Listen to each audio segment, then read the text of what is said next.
Hello Bunny and welcome back to 60 Second Recs. My name is Christina and this weekend I dove into a movie that I had heard a lot of buzz about last week, or at least it just seems like it came up in the last week or so.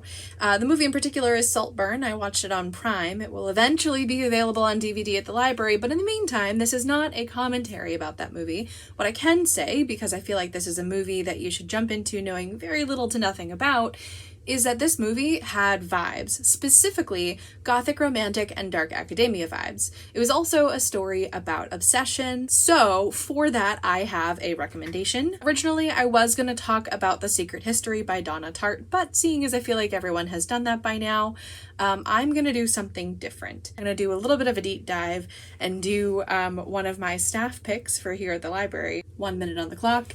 Bunny by Mona Awad.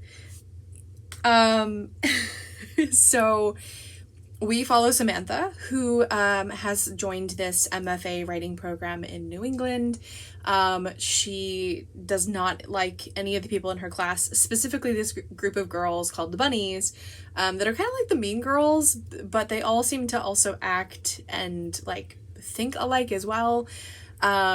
Somehow, through one means or another, Samantha gets invited to the smut salon, the creative writing, sort of brain writing workshop session that these girls do, ditches her only friend at the school to join them, and then very shortly after becomes almost obsessed with them, quite literally, very much getting wrapped in their world, picking up their mannerisms and their habits, and it just has this sort of dark and yet like gothic romantic vibe that Saltburn had. So if you're looking for something to read that's sort of similar in that and dark but in a different way, maybe you'll want to check this out or you won't, and I will see you next week.